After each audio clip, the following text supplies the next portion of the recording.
Alright, so good afternoon mga kabanat. Nagla-live ko na itong ngayong nagkaroon din ng hearing patungkol sa Parmalis scam. Hindi ko pala na ano to. Pala na-edit yung sorry ah. Gayahin ko lang yung pangalan ni ano.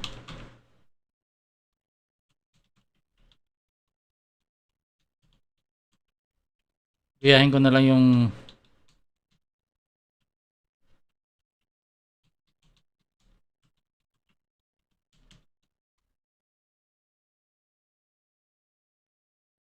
yan. Gayahin ko na lang kasi nakalimutan ko yung pangalan ng title. So, walang camera din. Wow. Yan, so yung mga kabanat. Parang yung mukha natin parang talo pa na dinaanan. Parang nadaanan ng bagyong udit. So, yan. Panoorin na natin ito. Medyo mahaba-haba lang kaya mga nagtaka kayo halos alas 2:25 na kasi medyo inaantay ni Senador Gordon yung mga ano niya kasi katagal-tagal eh. Ito na mga banat, panoorin niyo na ito. Wait lang i-play ko lang. Check niya kung ng audio okay.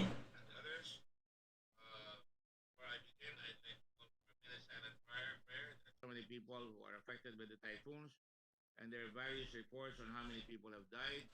PNP says about over Oy, okay ba yung audio? Check natin muna. people have died.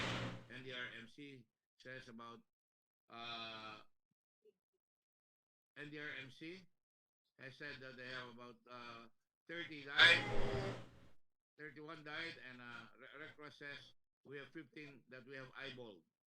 But on the other hand, marami po tayong nakikita at narinig, kaya medyo pasensya nyo na ako at medyo kinancel ko yung meeting last week.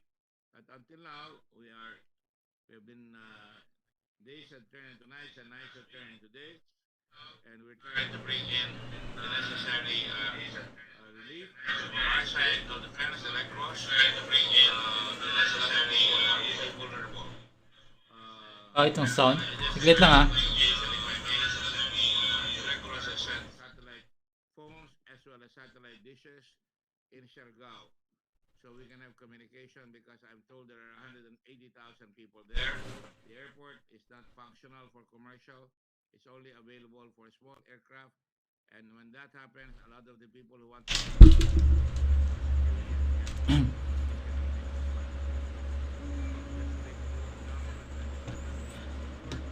we've talked to carriers, shipping lines. We're still in negotiations with them so that we can take out the cargo, the people, after they are checked by our people in the Red Cross Okay na ba who audio? are doing what we call restoring family links, because we get calls from everyone here in Manila to look for their relatives, and they're there in Siargao, so we're taking them also to bring them to the shipping area so that they can be brought in. We have to list them down. We're prioritizing pregnant women, we're prioritizing children and senior citizens and families so they can be brought to Surigao City, and from there we're organizing buses from Ceres lines to take them to to uh, not Bohol, but to Butuan Airport. Everybody's already tired. I'm forgetting also the names, but Butuan Airport, where they have 5 flights a day, hopefully, and they can be brought out. We're trying to do this because not only because Christmas is near, but because there's very little food there and there's very little medical facilities there.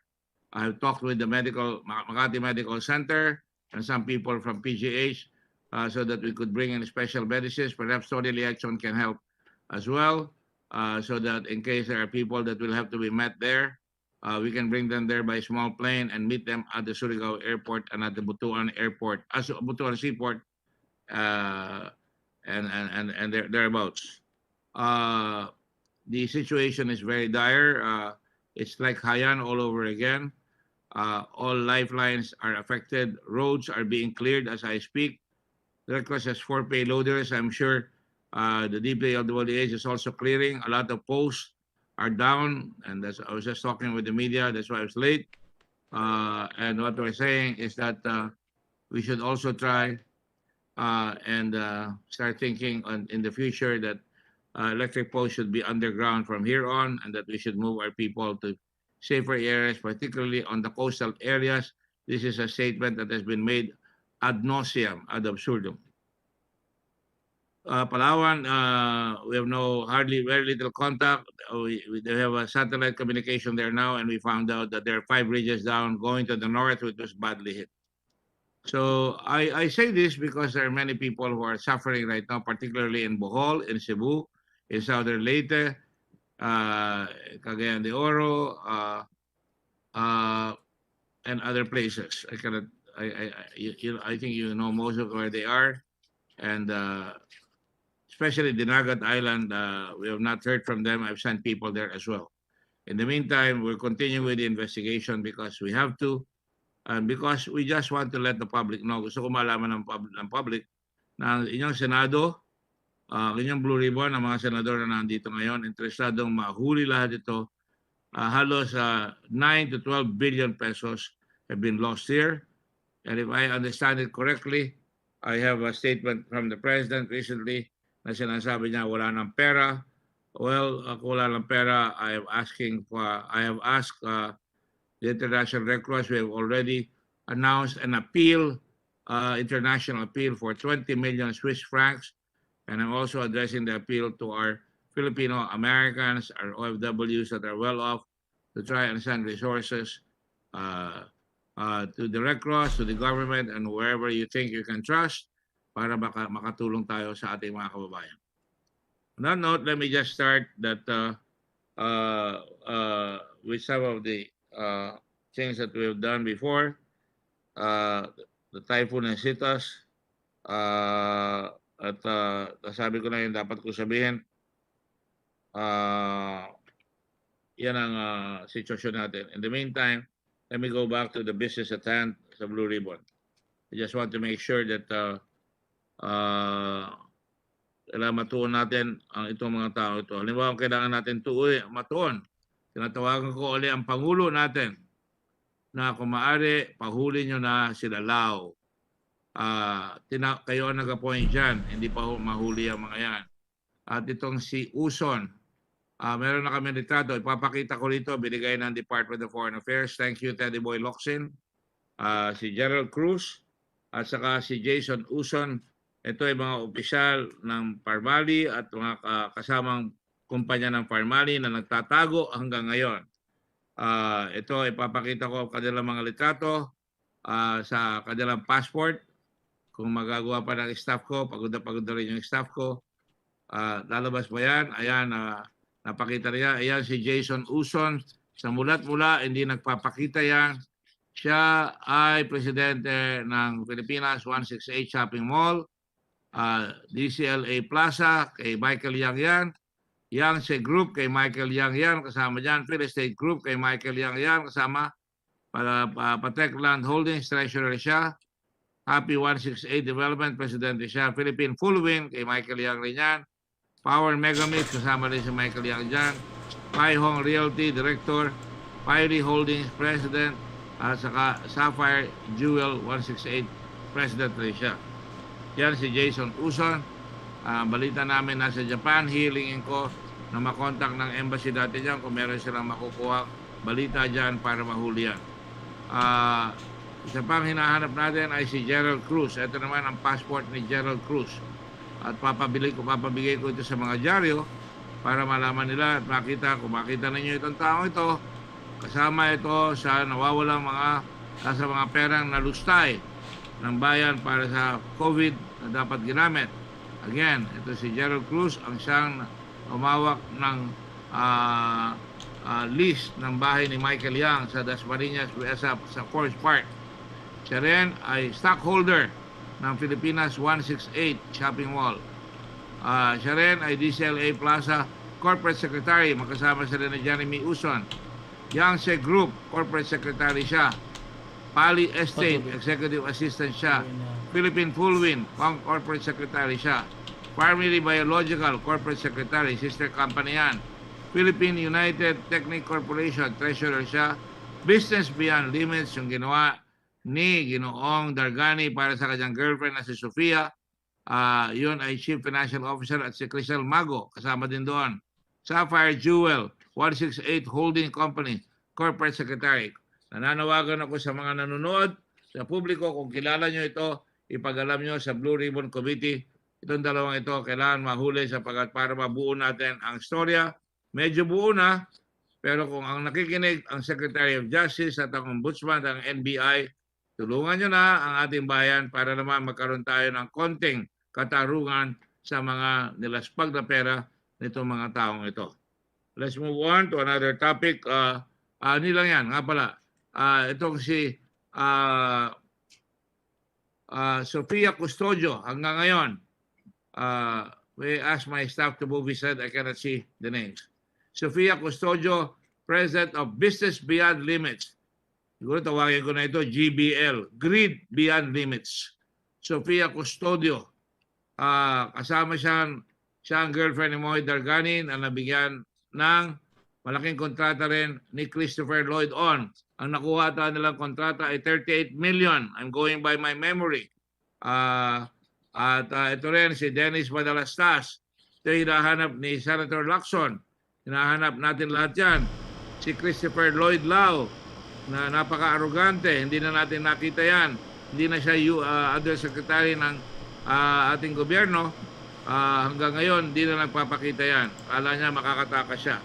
Sabihin ko lang sa inyo na ito ay dapat malaman ninyo na hindi namin titigilan ito. We are resolute. We are not going to stop. And we're going to call on the DOJ. I do not want to call the DOJ. Secretary Guevara is one of the decent people in the government, along with the justice, with the former justice ng ombudsman, who is I know him as a very good person. Sana matulungan. Baka ma-file na ninyo yung mga kaso. Pero ayoko pa sana i-file dahil baka sabihin nila, rason na naman nila na mayroon ng kaso. Pero mas maluwag kami nakakagalaw pagka tinatawag namin yan at natatanong namin sila ng mabilis. At nakahanda na rin naman kami.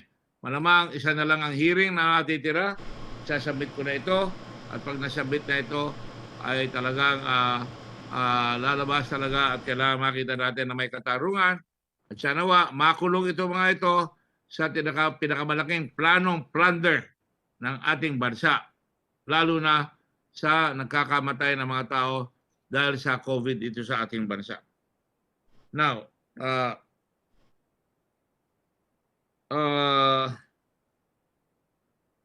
tayo ngayon ay alam kong punong-puno na ang tao, ang dami-dami mga karumaldumal na nangyayari. Na-report ko na sa inyo yung nangyayari sa LTO. Nagpapasalamat ako sa mga senador na pinirmahan na yung committee report at dapat papadala na namin niya ngayon sa Department of Justice at saka sa Ombudsman para makasuhan na yung mga nagpapasasa dyan sa LTO na pinababaya, papatay ang mga tao natin dahil hindi nila nilalabas yung mga plaka at hindi rin nila sinusuhito yung mga hindi nagbibigay ng rehistro dahil gusto nila makuha ng mga ilang mga unscrupulous dealers yung motorsiklo. Kawawa ang mga namimili ng motorsiklo, aagawin na lang nila yung motorsiklo na hindi dadaan sa korte. Nakasabit na po yan, nakasabit na po namin yan sa mga kinaukulan para gula. Gusto ko lang maintindihan ng tao, wala po kaming powers mag-file. Pwede kami mag-file individual capacity. Pero ang dapat mag-file niyan ay Secretary of Justice, at saka NBI, at saka ang ating ombudsman. Pero mas gusto ko po galing sa Secretary of Justice para hindi magiging moro-moro ang fina-file para makakatiyak tayo na hopefully itong mga ito na mapalusahan ng wasto.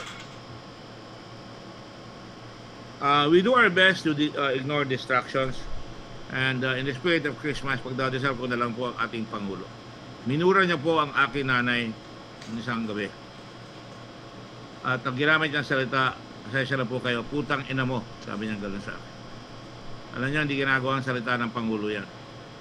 Nakakaawa naman ang ating bayan na nagkaroon tayo ng role model na Pangulo sa masamang bisyo na nagmumura sa publiko sa kanyang official report sa tao. Nakakalungkot po. At siguro marami lang problema ang Pangulo. Hindi niya na makayanan, kaya nilalabas siya sa sama niya ng loob na frustrate siya. Kaya, Mr. President, Hindi ko po kayo nakasama, magkaibigan lang tayo, pero sabihin ko lang sa inyo, I pray for you. Because that's the only thing I can do. At kahit anong gawin nyo sa akin, handa akong harapin lahat yan. Kung ano kayo ng inyong mga fake news, kayo ang author ng mga fake news, dami yung trolls, wala na ho ako magagawa doon. Hindi naman po ako gahaman. Manalo matalo, pagtatrabaho naman po ako, yan ang tulong sa akin ng mga magulang. Ang Red Cross po ay talagang tumutulong kami lahat. Marami ako natuturuan mga bata, maging role model ang Red Cross para makatulong lalo na sa mga ganitong pagkakataon. Ewan ko kung saan nyo dadalhin ang mga bata dito sa inyong ginagawang mga pagmumura at papakita ng inyong lakas. Alam namin malakas kayo, pero hindi po ako duwag, Mr. President. Takot ako, pero hindi ako duwag. Sana tigilin nyo na at tulungan nyo na lang ang bayan natin. Imbis na pinagtatanggol ninyo si Michael Yang na isang banyaga na inappoint niya pang economic advisor. Sorry, Mr. President. Minura nyo ako, uulit-ulitin ko lang yung ginawa nyo na hindi tama. Hindi tayo nag-a-appoint ng foreign economic advisor, lalo na't may problema tayo sa China. So kung nagtataka, kaya ba dyan pumihit kayo dahil na-influensya kayo, naging malapit kayo, naging tuta kayo ng China, Mr. President. Hindi ng tao ng China, ngunit yung mga pinuno ng China. Kaya talagang kawawa naman yung mga fishermen pag nasasagasaan ng bangka at iniiwanan na lang sa laot. Kawawa naman yung mga tao natin, kailangan natin ng mga isda galing dyan sa West Philippine Sea. Hindi tayo makapagbigay ng pagkain sa mga nagugutuban sa ating bayan. At ayoko na pong padagdagan yan. Alam na ng tao, kaya sinasabi nyo. Ayoko naman sabihin na kaya tayo pinapagalitan ngayon ng nature. Ang mga kasabihan ng araw, pag minura mo ang Panginoon, babalikan ka, makakarma ka. At ngayon, ang bansa natin nakakarma. Anong araw, sinasabi sa akin ng kapatid ko, dapat, hindi sinabi ni President Quezon, ayoko na sana sabihin to, that I'd rather have a country run like hell by Filipinos rather than a country run like heaven by Americans. You know, my sister took it as a curse, and I just said he was just being nationalistic. I respect President Quezon a lot. Pero pagka kayo, pinapakita nyo na sumakampi kayo sa China at minumura pa nyo ang Panginoon sa lasalabat at tumatama sa atin, pandemic at lahat na. At ngayon, ito namang typhoon ang tumatama sa atin. At talagang kasing lakas ng hayang, halos. At kita nyo, sasabihin niya pa, wala na ata tayong pera. Hindi, sinabi niya, I will just quote it directly. Ang sabi niyo ay naubos talaga yung pera natin. Nakadagdag po yan, yung nawalang pera dito sa Par Valley. Nakadagdag rin yung maraming perang nawawala sa pangungulimbat at yumayaman lang yung ilang mga tauhan ninyo. So, iniingi ko sa inyo, Mr. President, bakit niyo pa tanggalin niya si Michael Yang? Hindi nagbabayad ng buwis. Huling-huli na yan. Magsimula lang magbayad ng buwis, kailan? Noon lang, 2018. Ang tagal niya rito, 1999. At lumaki na lumaki ang kanyang empire dito. Yung kanyang kasosyo, masasabi ko na po ngayon. Mamaya, tatawain ko sana si Rose Nonolim. Si Rose Nonolim, alam ko nakikinig ka, sabi mo na doon ka sa Guimaras ngayon dahil natamaan kayo. Well, unang-una, hindi ko alam kung paano ka umabot sa Guimaras. Ang alam ko, wala pa mga sasakyan dyan na dumarating regularly. Pero kung nakadating ka dyan, merong kuryente dyan, you can appear in the hearing. You can run but you can't hide. Rose Nonolim. Because at tatanungin ko sa iyo, yung asawa mo hanggang ngayon naandun sa Dubai. At ang sinabi pa sa amin, nagkaroon na naman raw ng COVID doon sa Dubai. Tinitingnan ko si Senator Drilon dahil taga Panay Island yan. Wala akong kilalang Panay na island ng mga tao na mga sinungaling. Pero nakikita ko ito ay nagsisinungaling. Ang sinasabi ngayon yung kanyang asawa na may litrato, may papakita ko yung litrato na palaging kasama ng ating mga matataas na mga pinuno. Makikita nyo ang litrato ni nitong si Kim Wei-shong ay palagi na asawa ni Rose Nonolim, Lim Wei-shong ay nasa litrato palagi kasama sa tugtugan ng ilang mga tao. Pagod na talaga yung staff ko. Nahihirapan sila maghanap ngayon. Hindi ko alam kung bakit. Either nakatulog, hindi na siguro nakakatulog. But anyway, I can show you that later on, ladies and gentlemen.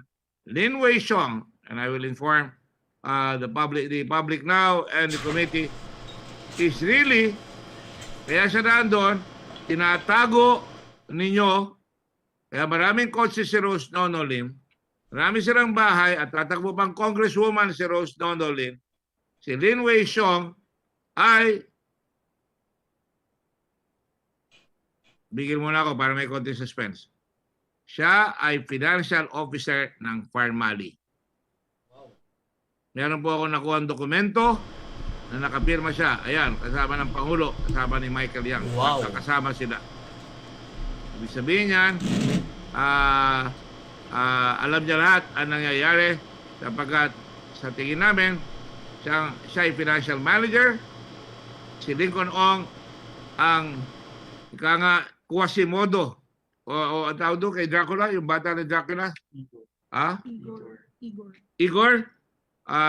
Ni Michael Yang na tiga-translation kunyari, pero ang daming otong magaganda, Porsche, dala-dalawa, at iba mga klaseng kotse, may Lexus. Siya rin ay siyang assistant ni Michael Yang. Kasama nitong si Lin Wei Xiong. Moy Dargani, nagbibigay ng mga tinatawag natin magagandang kotse, katulad ng mga Lamborghini. Ang alam ko lang po, hamburger ni McDonald's, hamburger ni Jollibee. Pero hindi ko alam, may Lamborghini pala. Yan, Lamborghini na 25 billion binibigay sa kanya anak. At tinahabi ko, harap-harap po dito. Sumulot po sa akin ang nanay nila at para palabasin raw si Twinkle Dargani. Dinala namin sa hospital si Twinkle Dargani dahil nagkakaroon siya ng anxiety attacks. Sinamahan ng doktor ng yun lang, anxiety attack. And why not? Dahil kinakabahan kayo dahil palapit na ang katarungan na bibigay sa inyo ng ating bansa. Kaya sinasabi ko sa mga nakikinig sa ating bayan, dapat talaga pakinggan nyo at panoorin nyo. At ito ay hindi fake news. Lahat yan, may dokumento kami. Financial manager si Lin Wei Xiong ng Farmali. Wow. And we have the document to prove that. So having said that, Mr. President, my colleagues, with your colleagues, si Usol kailangan mahuli sapagkat he's neck deep in that. I don't think he looks like he's just somebody that is faking himself as a Filipino. But I know many Chinese friends of mine who are more Filipino than most Filipinos. But nakikita ko, kung minsan pag nasilaw sa salapi, ang nangyayari, nakakalimutan na ang buhay natin. Na dapat tulungan natin ang ating sa ating mga short summary of hearings. Nalaman natin ang hinaing ng mga healthcare workers at ngayon hoy na nalalathala na ang inyong abang lingkod ng batas para sa mga benepisyo ng mga kumadrona, nurse, doctor at iba pang medical frontliner. Inaprubahan po ng Senado yan. Totoo po na may nalabas tayo ng fraud, waste, and abuse sa COA. Totoo po na hindi nakita, parang hindi na-IDN ng COA yan.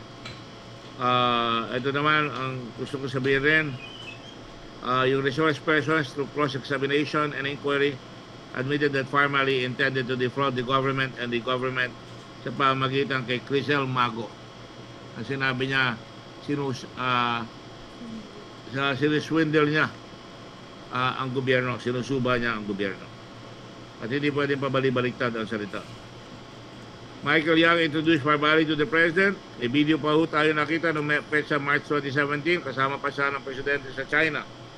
Pero ngayon, ang sinasabi niya ay wala na siyang kinalaman doon sa Farmali, pero nabisto na siya nanggaling kay Lincoln Ong at saka dito kay sa Presidente niya na si Wang. Siya ay kasama. I'm just trying to recall this for the public para mapapalo nyo. Yung on March 25, 2020, dalawang opisa ng gobyerno ang naglabas ng request for quotation o RFU para sa face mask. Ang pagkakaiba ho, yung ps-dbm ay nagpadala ng isang kumpanya ng walang kapital, walang kalidad at walang garansya, hindi nga kundi mga koneksyon. No legal, financial, and technical capabilities, pero nanalo sila ng award in violation of the procurement law. Kahit sabihin niya pang negotiated bid, meron pa rin batas yan. Samantalang ang DOH na nakabili naman Yung binili ng ps-dbm 2772 noong Marso, ang nabili naman ng DOH same time 16 pesos and 64 centavos. Ba't pa niyo ibibigay sa DBM kung makakabali pala ang DOH?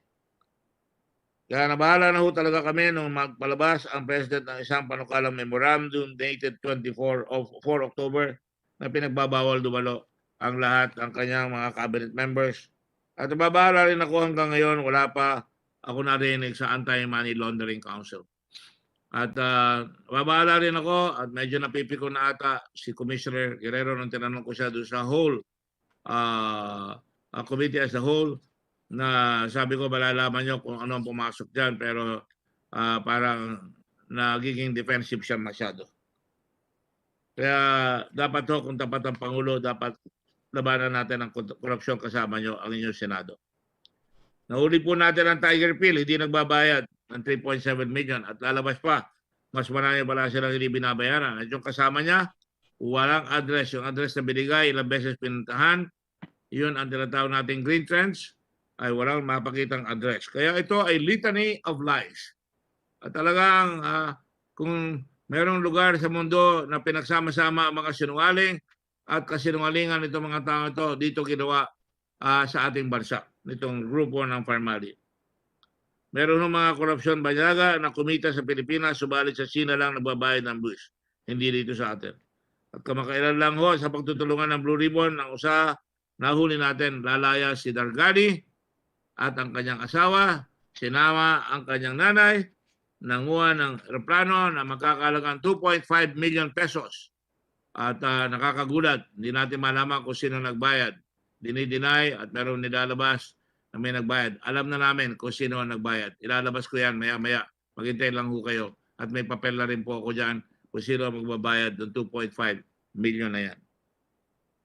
Nagawa po natin ang lahat ito kahit ang pinakamalakas na sangay ng gobyerno ay pinahihirapan at pinagdidiskitahan tayo. I all call the executive, huwag na ho kayong maggulo. Tumulong na lang ho kayo kung kayo ay sincero. May natitira pa kayong sincerity sa inyong katauhan. Hangarin po natin, at alam ko hangarin nyo dati yan, ayaw ko ba't kayo nagbago. Tatay Digong ang tawag sa inyo. Nagbago kayo na pinoproteksyonan nyo. Kala ko ba protector kayo ng tao doon sa mga droga? Wala akong nakita mga lalaking tao na napatay ng droga. Bagkos ang nakita ko pala yung mga bata.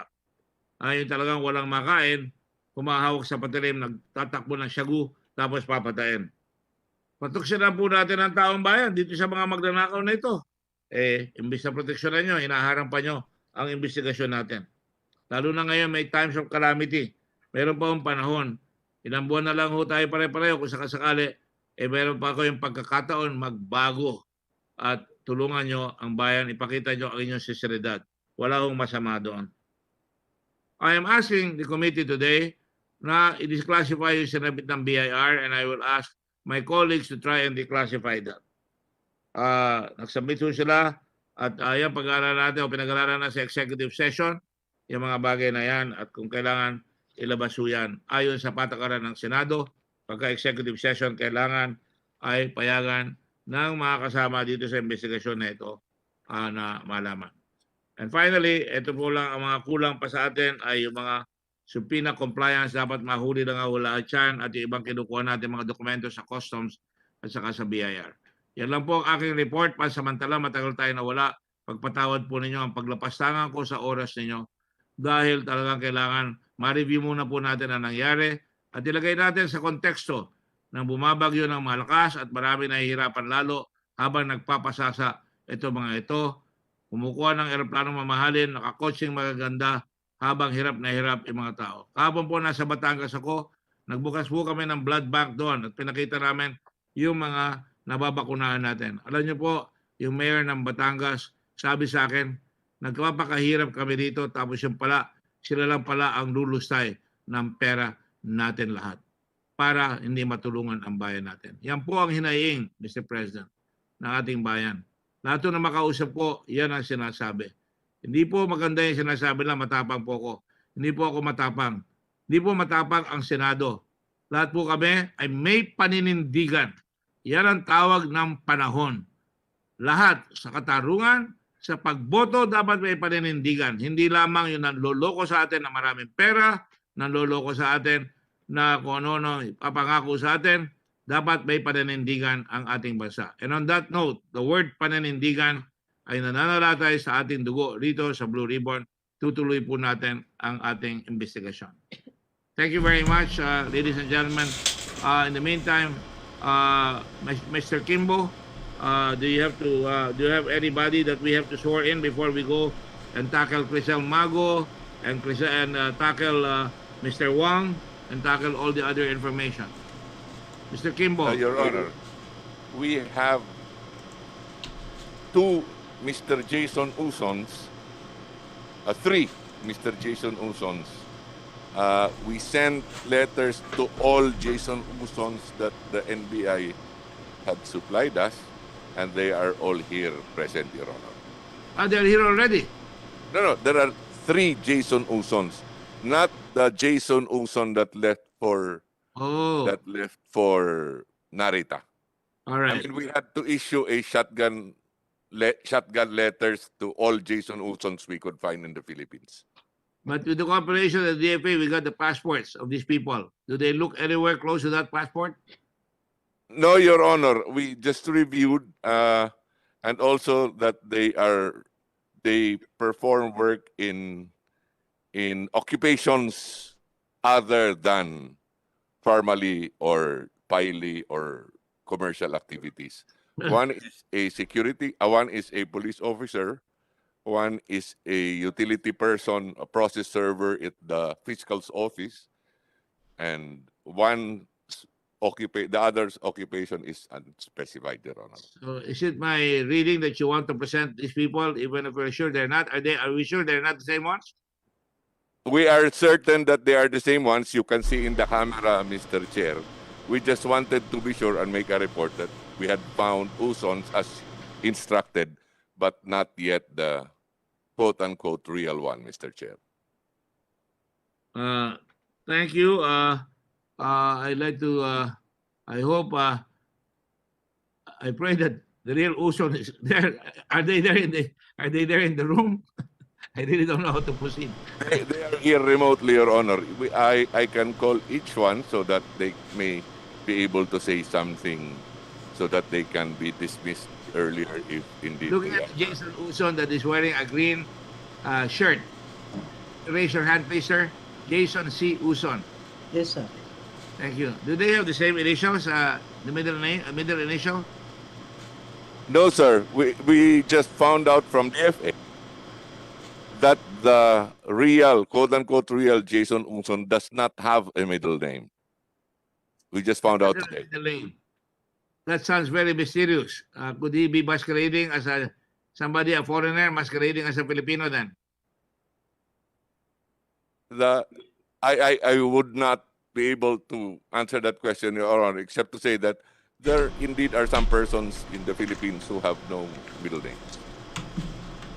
First time I know about it. And anyway, Mr. Jason C. Uson, Yes, sir. taga saan po kayo?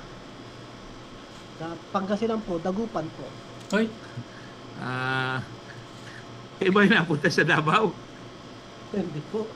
Napapakangiti kami ni Senator Tilan. Nagsisiguro lang po kami. Patawaran niyo po kami. Para lang makita ng publiko na hinahanap namin talaga yung tunay na Jason Uson. Opo, opo. At kailangan ba pa-take ng oath ito, Mr. Kimbo? Kung preliminary questions, Your Honor, hindi na ho siguro. Oo nga, nakakahiya naman dahil hindi naman natin siya hinahanap na kwan. Pero kilala niyo po ba kayo po ba kasama doon sa korporasyon na 168 o kaya yung GCTA?